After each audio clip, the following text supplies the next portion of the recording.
እዚህ የሚመጡ የክልል ርዕሳነ መስተዳድርም ሆነ ከንቲባዎች የእነሱን ስልጣን ወይም ጉልበት ሊያሳዩን አይደለም።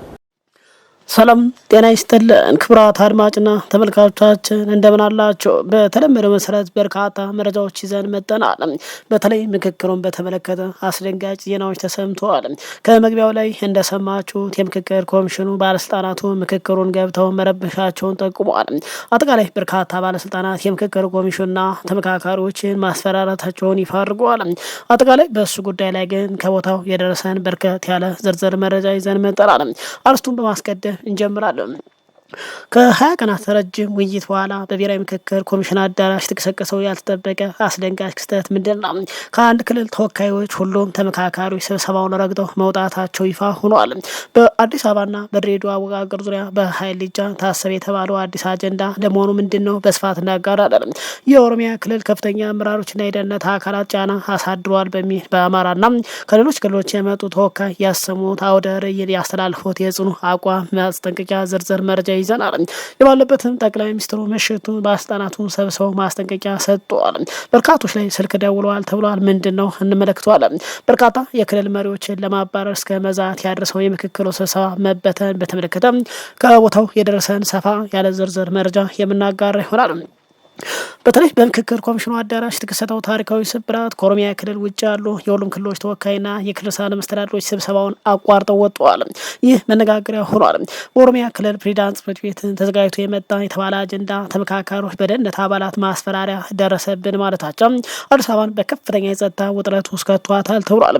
በሌላ በኩል 21 የአሜሪካ ሴናተሮች ለውጭ ጉዳይ ሚኒስትር ማርኮ ሩቢዮ በላኩት አስቸኳይ ደብዳቤ በሱዳን አዲስ የዘር ማጥፋት እንዳይከሰት የተባበሩት አረብ ኤሚሬት ጨምሮ በኢትዮጵያ ውስጥ አለ በተባለው የአርኤስኤፍ የስልጠና ካምፕ ላይ ተጨባጭ እርምጃ እንዲወሰድ መጠየቃቸው አዲስ ውጥረት ፈጥሯል። አብራችሁ ቆዩ። እኔንና ሌሎች በርከት ያሉ ዝርዝር መረጃዎችን በተለይ ሀገራዊ ምክክር ኮሚሽን ትናንት እጅግ በርካታ አስደንጋጭ ነገሮችም እንደውም እስከ ስር የተደረሰ እርምጃ ተወስዷል ተብሏል። በአጠቃላይ ጠቅላይ ሚኒስትሩ ምን አሉ? በዚህ ጉዳይ ላይ ሰፋ ያለ መረጃ የምናጋራ ይሆናል። መረጃውን ላይክ ሸር እያደረጋችሁ እስከ ፕሮግራም ፍጻሜ አብረን እንቆይ። ወደ አዳቱ ዝርዝር መረጃ እናምራ። በቅድሚያ ከምክክር ኮሚሽን ወደ ተሰማው መረጃ እናምራ። በአዲስ አበባ እየተካሄደ ባለው ሀገራዊ ምክክር መድረክ ከ20 ቀናት ውይይት በኋላ ከፍተኛ አለመግባባት መከሰቱ ተሰምቷል። የምክክሩ አባላት ቀደም ሲል ያጸደቁት አጀንዳ መሻሩ ተከትሎ ትናንት ከኦሮሚያ ክልል ከተወከሉ ውጭ ያሉ በርካታ ተመካካሪ በውሳኔው ባለመስማማት ስብሰባውን ጥለው መውጣታቸውም ተገልጿል። በተለይ የአቶ ሽመልስ አብዲሳ ጽሕፈት ቤትና የምክክር ኮሚሽኑ ኃላፊዎች በጸጥታ ኃይሎች በኩል ጫና እና ማስፈራራት አድርገውብናል ሲሉ ተሳታፊዎች ገልጸዋል። በብሔራዊ ምክክር ኮሚሽን መድረክ ከተፈጠረ አለመግባባት ምክንያት ተወያዮችም መድረኩን ጥለው መውጣታቸው ተገልጿል። በብሔራዊ ምክክር ኮሚሽን አዘጋጅነት በፌዴራል ከተሞች አዲስ አበባና ድሬዳዋ አወቃቀር ዙሪያ ሲካሄድ በነበረው የምክክር መድረክ ላይ ከኦሮሚያ ክልል ተወካዮችና አመራሮች የተደረገውን አዲስ አጀንዳ የማስገደድ አካሄድ በመቃወም ከኦሮሚያ ክልል ተወካዮች ያሉ የሁሉም ክልሎች ብሔሮች ተወያዮችና መድረኩን ጥለው መውጣታቸውም ተነግሯል። ባለፉት 4 ሳምንታት በአዲስ አበባ ከተማ አስተዳደር ወሰንና አወቃቀር ላይ 4 ዋና ዋና አማራጮች ቀርበው ውይይት ሲደረግበት የቆየ ቢሆንም በውይይቱ ማጠቃለያ ላይ ግን አዲስ አበባ የኦሮሚያ ዋና ከተማና የፌዴራል መቀመጫ ትሁን የሚል ላለፉት 30 ቀናት ያልተወያዩበት አዲስ አጀንዳ እንዲካተት መደረጉን ተቃውሞ አሰምተዋል። የኮሚሽኑ ባለሙያዎች ተሳታፊዎች እንደገለጹት ለመፈራረም የቀረበው ሰነድ በኦሮሚያ ክልል ፕሬዚዳንት አቶ ሽመልስ አብዲሳ ጽሕፈት ቤት ተዘጋጅቶ የመጣ ነው ብሏል።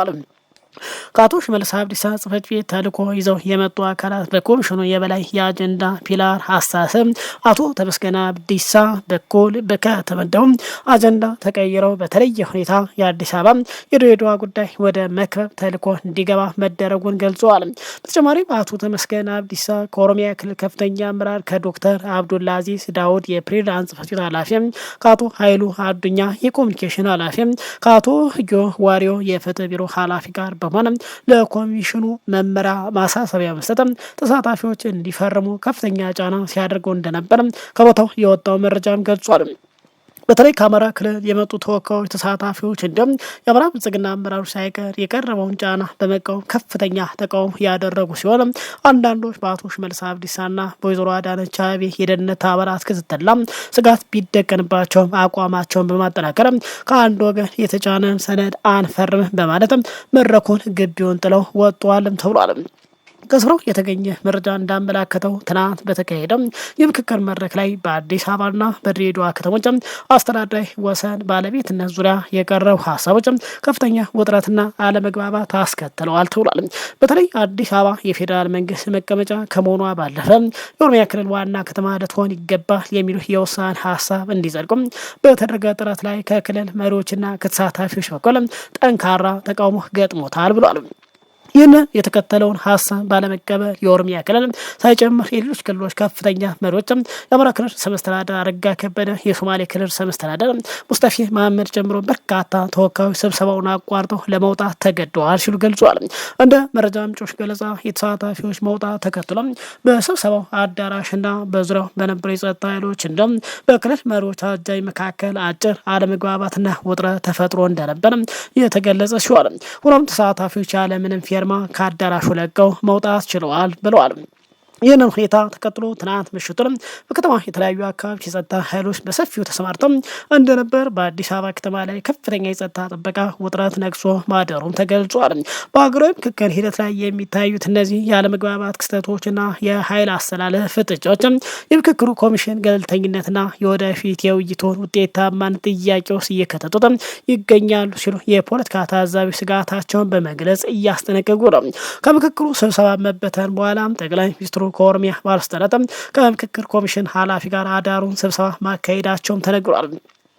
ትናንት ምሽት ጠቅላይ ሚኒስትሩ የምክክር ኮሚሽን ከፍተኛ ኃላፊዎችም የኦሮሚያ ክልል ፕሬዚዳንት አቶ ሽመልስ አብዲሳ፣ የአዲስ አበባ ከተማ ከንቲባ አዳነች አቤቤን ጨምሮ በከፍተኛ ባለስልጣናት ጋር አስቸኳይ ስብሰባ ማካሄዳቸው ተገልጿል። በስብሰባው ወቅት ጠቅላይ ሚኒስትሩ በምክክር ወቅት የተፈጠረው አለመግባባትና የበርካታ ተሳታፊዎች መድረኩን ጥለው መውጣት አሳሳቢ መሆኑን ገልጿል። ሁኔታው ለማረጋጋትና የተፈጠረውን ቅሬታ ለመፍታት አቅጣጫዎች ማስቀመጣቸውም ተገልጿል።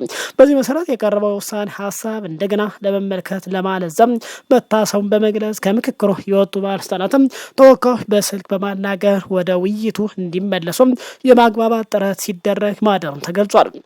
ሆኖም ግን ከስፍራው የሚወጡ መረጃዎች እንደሚጠቁሙት ከሆነ በርካታ ተሳታፊዎች የክልል አመራሮች የነበረው አሰራርና ጫና ካልተቀየረ ወደ ምክክሩ ላለመመለስ ጽኑ አቋም መያዛቸውም ተነግሯል። ይህን ተከትሎ በሂደቱ ላይ የማይሳተፍና ተቃውሟቸውን የሚቀጥሉ አመራሮች ካሉ በቀጣይ አስተዳደራዊ እርምጃ ከኃላፊነት የመነሳት ሁኔታ ሊኖር እንደሚችል የማስጠንቀቂያ መልእክቶች ተላልፈዋል ተብሏል።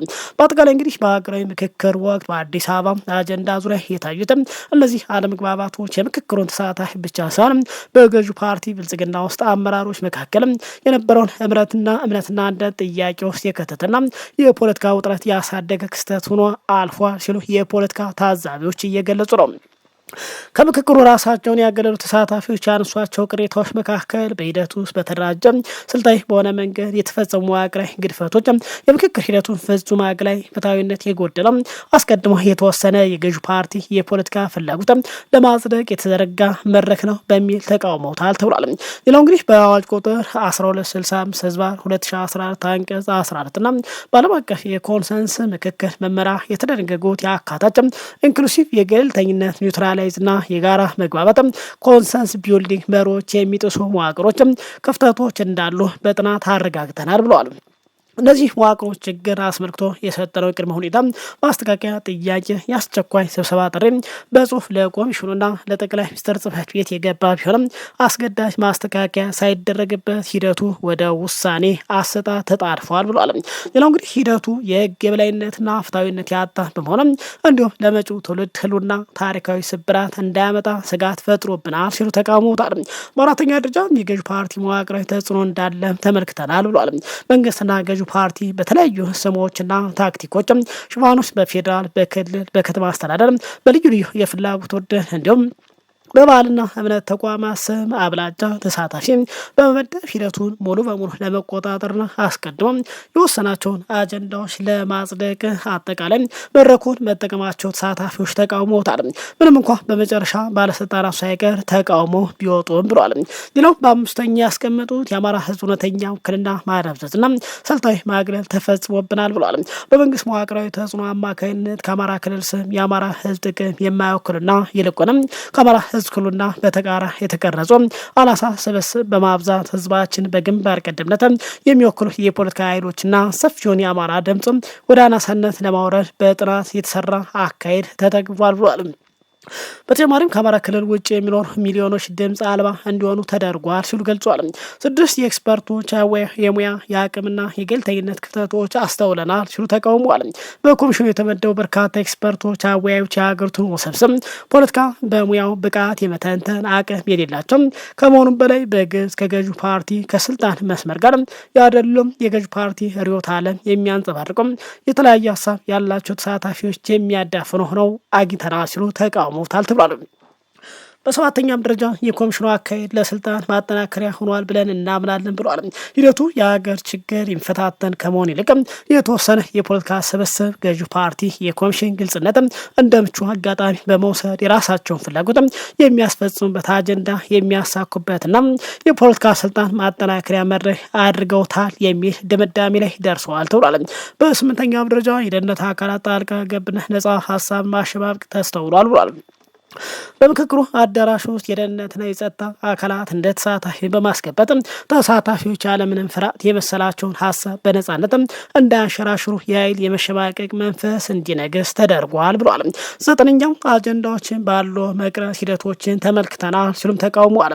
የውይይት አጀንዳ የተቀረጹበት መንገድ መሪ ጥያቄ በመጠቀም አማራውን ችግሮች ሁሉ ምንጭ አድርጎ ለመሳል ሌሎችንም ብሔረሰቦች በአማራው ላይ ቅሬታ እንዲሰነዝሩ በሚያባስ መልኩ የተነደፈ እንደሆነ በሂደት አስተውለናል ሲሉ ገልጿል። በ10ኛ ያስቀመጡ የተደራጀ የሀሳብ መስተጓጎል ማሸማቅ ተግባራት ተፈጽሞብናል ብሏል። መብታቸውን ማንነታቸውንና ፍትሐዊ አቋማቸውን ለማንሳት የሞከር የአማራ ተወካይ በተደራጀ መልኩ ጩኸት እንዲበዛበት እንዲረበሽ ሀሳቡን ሳይጨርስ እንዲያቋርጥ ይደረጋል ብሏል። 11ኛ ሀገራዊ ትርክቶች ማጣመም ተግባራት ሆን ተብለው ተፈጽሟል ብሏል። ሀገር ካለችበት ቀውስ የሚያወጣ ሁለንተናዊ ሴቶችም እንደ ዜግነት መብት በሚነሱበት ወቅት ሀሳብን የሚያነሱ አካላትም በጅምላ አህዳዊ ጨቋኝ በማለት የመፈረጅና በህዝቦች መካከል አለመግባባትም የመዝራት አካሄድ ተአይቷል ሲሉ ገልጿል። በ12ኛ ደረጃ ተመካክሮና ተከራክሮ ከመግባባት ይልቅም ወደ እጅ ብልጫ ቮቲንግ መጣደፍ ተመልክተናል ብሏል። ሀገራዊ ምክክር ማለት በምክንያት የሚደራደሩበት ሂደት እንጂ በድምፅ ብዛት የሚወሰን አይደለም ሲሉ ገልጿል። ሌላው እንግዲህ የአማራ ህዝብ በመወከል በሀገራዊ ምክክር የተሳትፎ ያሉ ጉባኤቶች ተመሸም እንግዲህ መግለጫ አወጥተዋል ወይም የአቋም መግለጫ። ይህ የሀገራችን የወደፊት ፖለቲካ ዕጣ ፈንታ ለመወሰን የስራ ስብራት ለማቅናት የታሪክ በደሎችን በሽግግር ፍትህ ለመወሰን ተዘጋጅቶ የነበረው ሀገራዊ የምክክር ማዕድ አሁን ላይ በቡድን አግላይ አሰራር ምክንያት ፍትሐዊነት አጥቷል ሲሉ ገልጿል። መላው የሀገራችን ህዝቦች በጋራ ማዕድ ተሰባስበን ፍትህ፣ እኩልነትም የሰፈነባት ሀገር ለመገንባት በታላቅ ተስፋ ስንጠባበቅ የፖለቲካ የበላይነት የያዙ ኃይሎች አጀንዳዎችን በመጫን የምክክሩን ታሪካን ህዝባዊ መንፈስ አቦዝነውታል ብለዋል። የህዝብን አደራ የዘመናት የፍትህ ጥያቄ ይዘው ወደ መድረክ የመጡ ተመካካሪ ያቀረቧቸው የሀገራዊ መፍትሄው መሰረት መሆን ያለባቸው ዋና ዋና የፖለቲካ ጥያቄ በጋድ እየተገፉ ነው ብለዋል። የመሬት ባለቤትነት የመንግስት የግል የህዝብ ተብሎ በህገ መንግስት ግልጽ እውቅና እንዲያገኝ የሚጠይቀው ፍትሐዊ ጥያቄ በ1999 ዓ.ም በተካሄደው በህዝብና ቤት ቆጠራ ወቅት በግልጽ በደል የደረሰበት የአማራ ህዝብ እውቅና አግኝቶ በሽግግር ፍትህ እንዲካሰም የቀረበው ህዝባዊ ጥያቄ እንዲሁም የሁላችንም የሆነችው ታሪካዊቷ አዲስ አበባ ስሟ ካልተቀየረ ባለቤትነቷም ለኦሮሚያ ክልል ለፌዴራል ሆኖ እኛ ብቻ የምናዝባት ለብቻችን እናስተዳድራት የሚል አካሄድ የመቃወም አቋም የዚሁ ህዝባዊ ማዕድ ዋና አጀንዳ ነበሩ ብሏል። ይሁን እንጂ በፌዴራል ስርዓት መሪዎች የጣሰ አንዲት ዋና ከተማ በሶስት አስተዳደር ንብረት በሚል አዲስ አበባ ነዋሪዎች ራስን በራስ የማስተዳደር መብት የሚጥስ አካሄድ ሊቆም እንደሚገባ የቀረበው ሀገራዊ ጥሪ ሊደመጥ አልቻለም ሲሉ ገልጿል። ይህም ሀገራዊ ተስፋ ተጥሎበት የነበረ ምክክር ሂደት አሁን ላይ በተደራራቢ ውድቀቶችም ባደሉ አካሄዶች በፖለቲካ ሴራ እየተመራ ይላሉ። ለዘመናት የዘለቁ ስትራቴጂያዊ ጥያቄዎች የማዕዱ አካል መሆን የለባቸውም ተብለው እንዲገለሉ እየተደረገ ሲሆን የኦሮሚያ ተመካካሪ ደግሞ የአማራ ህዝብ እንደ ህዝብ ይጠቀምበታል ተብሎ የሚታሰብ ማናኛውም ሀገራዊ አጀንዳ በጥብቅ ይቃወማሉ ሲሉ ገልጿል። ምክክሩ ሙሉ በሙሉ በበላይነት ለመቆጣጠር የሰው አቋም በተጽዕኖ ለማስቀየር አጀንዳዎችን ለማሰጠም በግልጽ የተቀናጀ ድብቅ ስራ እየተሰራ ነው ብሏል። ሂደቱ በአስሮችና በአምሳዎች በሚደረግ የምክክር ክፍል ጊዜዎች ውስጥም አንዱን ተመጋቢ ሌላው የበይ ተመልካች የሚያደርግም ታሪክን የሚያዛማ የነጠላ ትርክት አቀንቃኞች ድምጽ የሚያጎለብትም መድረክ ሆኗል ሲሉ ገልጿል። አያይዘው በላ በኩል የብሔራዊ ምክክር ኮሚሽን አሉ ያሰራል በሚታይበት በከፍተኛ የፖለቲካ ጫና ስር በወደቀበት በዚሁም ከአማራ ክልል ሆነ ከሌሎች ክልሎች ህዝቡን ወክለው የመጡ ተመካካሪዎችም አጀንዳዎቻቸው ሰሚ በማጣታቸው ምክንያቱም ብርቱ ጥረት እያደረጉ ቢሆነ በሂደቱ ላይ ከፍተኛ ቅሬታ ውስጥ ገብተዋል ብሏል። በመሆኑ መድረኩ በአስቸኳይ መልክ ካልያዘ በተጽዕኖ የተጠለፈ አጀንዳዎችም ወደ ማዕዱ ካልተመለሱና የሴራው አካሄድ ካልቆመ መላው ህዝባችን የዚህ የምክክር መድረክ አካሄድ ካሁን አውቆም እንዲረዳው እያሰው የህዝባችን አደራ ላለመቀደም አጠቃላይ ከምክክሩ ራሳችን የምናገል ይሆናል በማለትም አማራ ክልል ወክለው የገቡ ተመካካሪዎች አስጠንቋል። በተለይ እንግዲህ ምክክሩ ሁሉ ሀገሪቱ በጦርነቱ ውስጥ መሆኗንም እንደው ደግሞ በርካቶችን ከወዲሁ እንዳገለለሽ እየተነገረ ባለበት ሰዓትም እንዲህ አይነት ክስተት መሰማቱ ደግሞ ሌላ ከባድ የራስ ምታት ሆኗል በማለትም በርካቶች ሀሳብ እየሰነዘሩ ይገኛሉ። ክቡራን አድማጭ ተመልካቾች በዚህ ጉዳይ ላይ የራሳችሁን ሀሳብ ልታጋሩ በአክብሮት እየጋበዝ ወደ ቀጣይ መረጃ እናመራለን። ክቡራን አድማጭ ተመልካቾቻችን ይህንን መረጃ እስከዘገንበት ድረስ በአጠቃላይ በምክክሩ ጉዳይ ከኢትዮጵያ መንግስት እስካሁን ድረስ የተሰጠ ምንም አይነት ይፋዊ መረጃ የለም። መረጃ እንደወጣ ተከታትለን ወደ እናንተ የምናጋራ ይሆናል። ወደ ውጭ መረጃ ስንሄድ 21 የአሜሪካ ሴናተሮች በፈረሙት ደብዳቤ የአሜሪካ ውጭ ጉዳይ ሚኒስትርና የብሔራዊ ደህንነት አማካሪ ማርኮ ሩቢዮ በሱዳን ተጨማሪ ጥቃቶችን ለመከላከል አፋጣኝ እርምጃ እንዲወሰድ አሳስበዋል። ሴናተሮች የተባበሩት አረብ ኤምሬት ለሱዳን ፈጣን ድጋፍ ኃይል RSF ዋነኛ የውጭ ደጋፊ መሆኗን በመጥቀስ እንግዲህ ለሀገሪቱ የሚደረግ የተወሰነ የጦር መሳሪያ ሽያጮችን ማገዱን ጨምሮ ተጨባጭ እርምጃዎች እንዲወሰዱ ጠይቀዋል። ነሐሴ 26 ቀን በሴናተር ክሪስ ሆለን እና ቲም ኬን መሪነት በተዘጋጀ በዚህ ደብዳቤ ህግ አውጪዎች በሰሜን ኮርዶፋን ግዛት ዋና ከተማ በሆነችው ኤል ኦቤድ ላይ ሊሰነዘር ታቅዷል የተባለ የአርኤስኤፍን ጥቃት በጥቅምት ወር 25 ኤል ፋሸር በቁጥጥራቸው ስር በሩቅ ተቆጥሮ የተፈጸመ አሰቃቂ ድርጊት ሊደገሙ እንደሚችል አስጠንቅቋል። የተባበሩት መንግስታት ድርጅት መርማሪዎች የኤል ፋሸር ሁነቶች የዘር ማጥፋት ወንጀል መለያዎችን ያሳዩ እንደነበሩ መግለጻቸው ታውሳል። የአርኤስኤፍ ኃይሎች ከበባውን እያጠናከሩ ባለበት በዚህ ወቅት ግምታዊ ቁጥራቸው 500 ሺህ የሚደርሱ ሰላማዊ ዜጎች በኤል ኦቤድ ውስጥ ተይዘው እንደሚገኙ የገለጹ ሴናተሮች የምግብ፣ የውሃ፣ የሕክምና እቃውና የሰብአዊ እርዳታ እፎይታ እንዳያገኙ ተደርጓል ሲሉ ተቃውሞ አሰምተዋል። የአሜሪካ መንግስት ከፍተኛ ግፎች ሊከሰቱ እንደሚችሉ የሚያስጠነቅቁ አሳሳቢ ምልክቶች አሉ በማለትም ቀደም ሲል ማስጠንቀቁን ያመለክቱ ባለስልጣናቱ የተመድ ባለስልጣናትም በኤልፋሸር የታየው አይነት ግፍ እንዳይደገም አሳስበዋል። ሴናተሮች የተባበሩት አረብ ኤሚሬትስ ከጦር መሳሪያ አቅርቦት መረቦች ጋር የሚያያይዙ በርካታ ምርመራዎችን የጠቀሱ ሲሆን የኮሎምቢያ ቅጥረኛ ተዋጊዎች ወደ ሱዳን ከመሰማራታቸው በፊት በዩኤ ተቋማት ውስጥ ስልጠና እንዲወስዱ የሚገልጹ ሪፖርቶች እንዲሁም እንግዲህ ከአርኤስኤፍ መሪዎች ጋር የተያያዘ የፋይናንስ ንብረቶች ላይ የተደረጉ ምርመራዎችን ጠቅሷል። ደብዳቤው እንግዲህ በኢትዮጵያ ውስጥም የአርኤስኤፍ የስልጠና ካምፕ አለ የሚለው ሪፖርቶችን ያመላከተ ሲሆን ታጣቂ ቡድኑ የሚደግፉ የውጭ ድጋፍ መረቦችን ለማስተጓጎል ለአጠቃላይ ተጓጎል አሜሪካ ከፍተኛ ጥረት እንድታደርግ ጥሪ አቅርበዋል። እነዚህ ወንጀላዎች የተሰሙት የሱዳን ግጭት እያቀጣጠሉ ባሉትም የድንበር ተሻጋሪ የአቅርቦት መስመሮች ላይ ዓለም አቀፍ ቁጥጥር እያየለ ባለበት ወቅት ነው። የተባበሩት መንግስታት ድርጅት የባለሙያዎች ቡድን ቀደም ሲል ሮይተርስ ያደረገው ምርመራ በመጥቀስ እንግዲህ 3 ቦይንግ 727 አውሮፕላኖችም በደበኛ የበረራ ምዝገባ ሂደቶች በመጣስ የአርኤስኤፍ ተዋጊዎች የውጭ ቅጥረኞችና የጦር መሳሪያዎችን ከቻድ በደቡብ ዳርፉር ወደሚገኝ ኛላ በአየር ኮሪደር ማጓጓዛቸውን ገልጿል። በጥናት እንግዲህ ለዓለም አቀፍ የወንጀል ፍርድ ቤት አይሲሲ የቀረው ህግ ሰነዶችና በአሜሪካ ሴኔት የውጭ ግንኙነት ኮሚቴ የተጠቀሱ ግንኙነቶችም በኢትዮጵያ ውስጥ ካሉ ማዕከላት ለቡድኑ ወታደራዊ ድጋፍ ተደርጓል መባሉም የፈጠረበት ስጋት ገልጿል። የሱዳን ወታደራዊ ባለስልጣናትን በድንበር አካባቢ በሚገኝ ኮርሞ ከተማ ዙሪያ የተደረገው ውጊያ ጨምሮ ኢትዮጵያ የአርኤስኤፍና የሱዳን ህዝብ ነጻ አውጭ ንቅናቄ ሰሜን ኤስፒኤልኤም ያካተተ ድንበር ተሻጋሪ ጥቃትን ደግፋለች ሲሉ በተደጋጋሚ ከሷል። የኢትዮጵያ ባለስልጣናት በሱዳን ግጭት ውስጥ ተሳትፎ አላት የሚለውን ውንጀላ ቀደም ሲል አስተባብረዋል። ሴናተሮች ማርኮ ሩቢዮ ቀደም ሲል አርኤስኤፍ ከውጭ እርዳታ እያገኘ መሆኑን ግልጽ ነው ማለታቸውን በማስታወስም ዋሽንግተን ያንን ድጋፍ ለማስቆም የዲፕሎማሲ የደህንነት አቅሟን መጠቀም እንዳለባት መክረዋል። ቃላት ብቻቸውን በቂ አይደሉም ሲሉ የጻፉት ህግ አውጪዎች አስተዳደራዊ በኤል ኦቤድ የጅምላ ጭፍጭፋዎችን ለመከላከልና የሱዳን ጦርነት ለማቆም እንዲረዳ እና ከይፋዊ መግለጫዎች ባለፈ እየተወሰዱ ያሉ እርምጃዎችን ለኮንግረስ እንዲያሳውቁ አሳስቧል። ሴናተሮች ማርኮ ሩቢዮ ለደብዳቤያቸው እስከ ነሐሴ 10 ቀን ምላሽ እንዲሰጡ ጠይቀዋል ተብሏል። ክቡራን አድማጭ ተመልካቾች ሰዓቱ መረጃ ይመስላል። ከሰዓታት በኋላ በሌላ መረጃ እንገናኛለን። እስከዛው ሰላም ቆዩ።